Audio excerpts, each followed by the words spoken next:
Hello everybody, this is MartialHorror here, and I'm sure that all of you are wondering, what do I think about the new Twilight movie, New Moon? Stop cheering! After all, my whole gimmick is, besides Twilight, what movies would Satan torture me with in hell? Well, I'm here to answer that question. So basically, hold on. Yeah, I'm doing that right now. I'll be sure to let him know. Alright, see ya.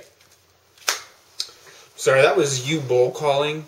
He wants his suck back! So this piece of celluloid, and I cannot bring myself to call it a movie, because it's not so much a movie as it is a waste of 2 hours of my life. 2 hours that I will never get back. Then add an hour of written reviews and another 2 hours of video reviews. You have about 5 hours of my life. Thanks for that movie. Now you might be asking, did I have to write the reviews? Did I even have to watch the movie? And to that I say, oh wait, I didn't. Damn it! Anyway, the whole film is just about Bella, Edward, and Jacob just all being emo. That's pretty much the plot. But you might be asking, what about Edward going into the sunlight and upsetting Michael Sheen, like they show in the previews? No, that's not really even brought up to the end, and it doesn't really go anywhere. But what about Edward getting into battle with Jacob, a werewolf? They seem to be pushing that a lot. No, it's only hinted that that might happen in possible sequels, but before they can actually fight here, Bella stops them. Boring. Oh, but what about that evil chick from the first movie? They keep showing her in it, and they keep talking about her in it. No, she pretty much just vanishes halfway through. This movie has no plot.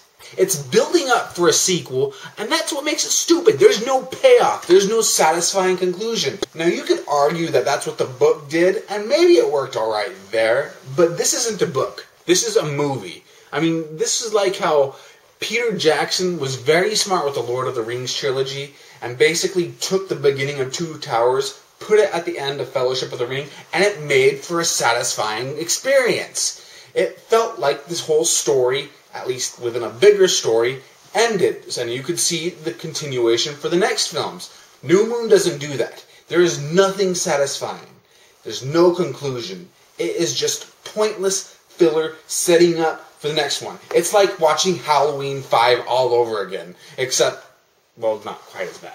Just give us something we could be thrilled with. Give us a satisfying conclusion. Give us a satisfying, well, anything! Don't just leave us hanging out there. Oh, but it's supposed to be character-oriented. Trying to explore the romance angle. Here, the film fumbles even worse than the first one did. In the first film, they just stare at each other and it causes them to fall in love. The reasoning for their feelings is basically left ambiguous, and boy, it should have stayed that way. You see, throughout the movie, Bella insists that Edward turn her into a vampire. Her mortality is haunting her so bad that she actually has dreams about it. But Edward doesn't give in. But Bella just keeps on persisting. The thing is, they play it up so much that it almost leaves you with the impression that Bella is using Edward to become immortal. But maybe I'm overanalyzing.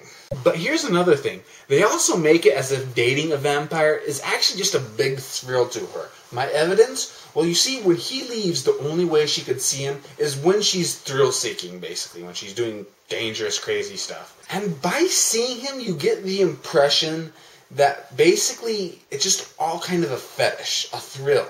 That's all it is to date a vampire. It's almost like she can't date normal people. She has to date a vampire. Am I still overanalyzing? But what about the fact that she turns down every guy who approaches her, every human that approaches her? But Jacob, she seems to be romantically interested. Well, not at first, though.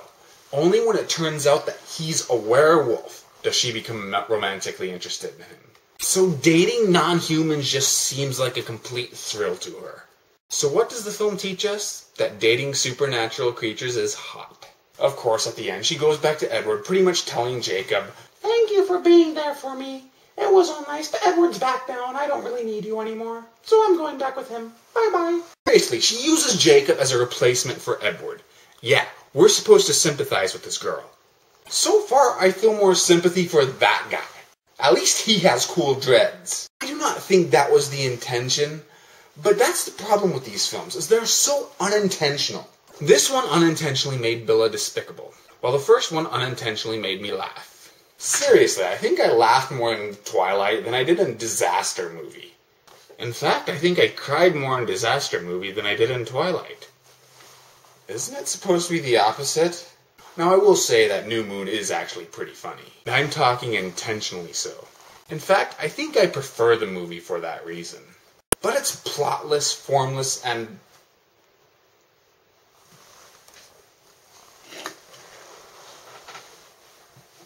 boring. And boring. I will say that I like the character of Alice, though. She's cute, funny, and... has personality.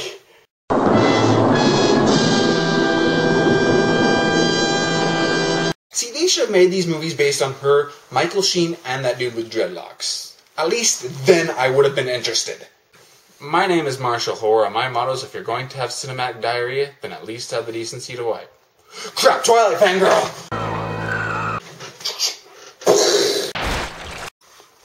Do you need any toilet paper?